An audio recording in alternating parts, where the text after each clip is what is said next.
concerns at the State House about the cost now of this healthcare board, you know, almost $900,000. You guys want this job? You think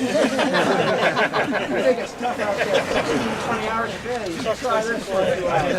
Go ahead, So try. you got almost $1 million for the healthcare board. You're talking about moving 10 employees over from Visca. You're talking about staff on top of that. You're looking at a lot of money here. There's some people at the State House who think this is not a wise use of the state's money. How do you defend it? Let's talk about a lot of money. A lot of money is what Vermonters are spending on healthcare right now, and it is absolutely stagnating in our ability to create jobs and to get Vermonters back to work and to raise the incomes of those who have jobs. Let's be clear on the numbers. Vermont was spending $2.5 billion on healthcare 10 years ago. $2.5 billion. Today we're spending $5 billion. Banking and Insurance projects that our current rate of growth will be spending $1.6 billion more by 2015.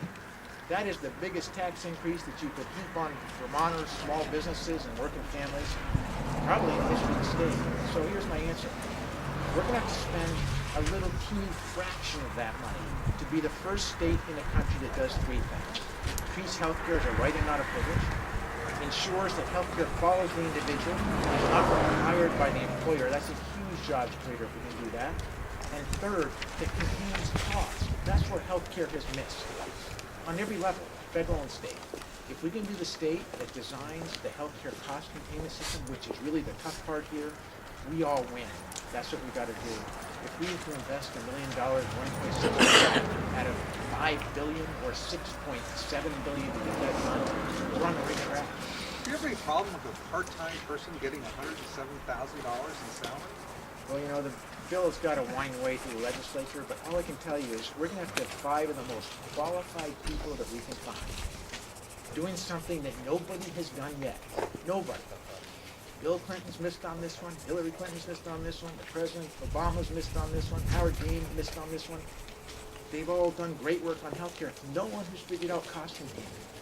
If we can get that done for a fraction of our overall healthcare spending, Vermont wins. We grow jobs, we grow economic opportunities for Vermonters. There's no doubt about it. This is a tough job, and we need to have really well-qualified people. Governor, just to be clear, one last question on vacation. That was out of your own pocket, not taxpayers? Absolutely. Okay, thank you. Well, he might have had one last question, but one more question. Where did security pick you up? At Burlington Airport, or like there's probably not a direct flight to Dominique. That's for sure. So did you have security on the way back, or? No, they dropped me at my house late Wednesday afternoon, and they picked me up this morning. I remember how to drive. You drove. Commissioner Flynn, maybe you could talk about security with us. Did you or any members of your staff advise the governor on what he should be doing on his private time as far as security? No. So there's no discussions with anyone in the security detail about, hey, look, the standard has been over the years, regardless of provocation, Christmas Eve, Christmas, you gotta have security, even if you're going out of state. There's a difference between the governor's public life and his private life. In regard to his private life, there are decisions that he wants to make. In regard to that, those are certainly his decisions to make with respect. But it should be clear that this wasn't something that we had no knowledge of. I knew where the governor was. As a matter of fact, I spoke with him while he was out of the state. Spoke with him during the snowstorm prior to going out to dig out my yard, and actually spoke with him a number of times in regard to this. There was a clear chain of command as to how we were to deal with things, how to keep him informed, how to keep his staff informed. The governor was certainly well aware of what was going on, and we gave him the most current and up-to-date information that we had throughout this. So it looks, from past governors, it looks like we have a departure now of when he's a private citizen, there's no security. No, that's not true. That will be the governor's decision, and this will be based on his call at that particular time, depending on it. This was only one instance. So the It's not governor- to say that it may be released again. As to what other governors did, I can't address that. I wasn't here during that. So the current policy is he's going to make the call when he has security and doesn't have security. Now, that's not gonna be a policy, it certainly is gonna, he's my boss. It's certainly gonna be his decision. However, there will be discussions if he'd like to have them in regard to that. We will certainly advise him if he asks us in regard to it. Folks, just want to make one point. I'm emulating the governor of Colorado here and other governors. This practice has been implemented by other chief executives around the 50 states. Do you see any public relations problem here? Was this handled as well as it could have been, do you think? You know, I think it was. I mean, bottom line is, it's a departure, as some have pointed out, by, I guess, some former governors, although I do have some recollection of Governor Snelling out on a sailboat. I could be wrong, where folks couldn't find him. That was probably pre-cell phones. But bottom line is, listen, my security detail does an extraordinary job keeping me safe. I'm very grateful to them, and they're going to continue to keep me safe. We're going to work together as a team. You know, governors don't get to go on vacations too often, so this really isn't going to be a major challenge for us. Can I ask one more question about healthcare? Sure. Change tack slightly.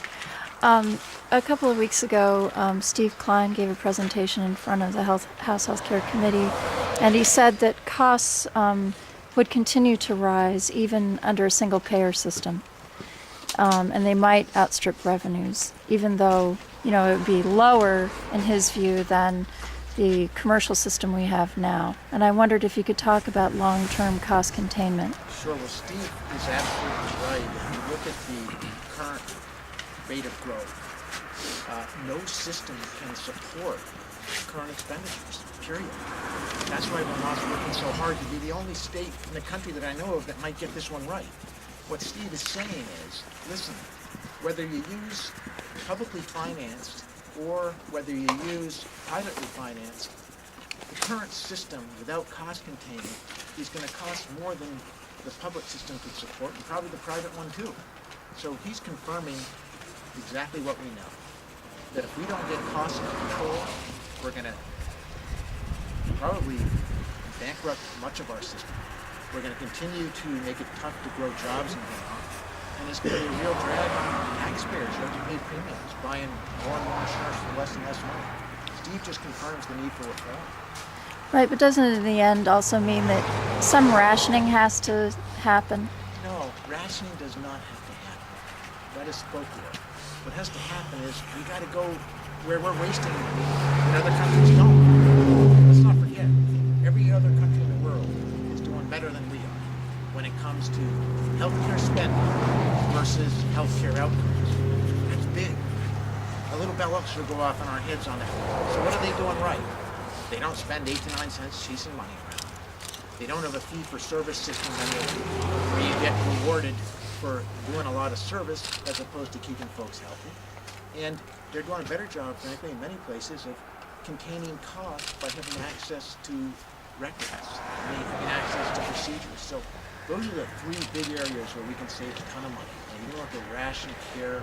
That is the language of the opponents who want to keep the current system in place because they're making a ton of money off of it. This is the first big to do with your governorship. Do you kind of wish you had been here, just from a stature point of view, that you had been here to be in charge? I don't have any regrets about this one, to be honest with you. If this is the biggest to do, we're doing well, Ken. And as the transportation secretary, Or deputy.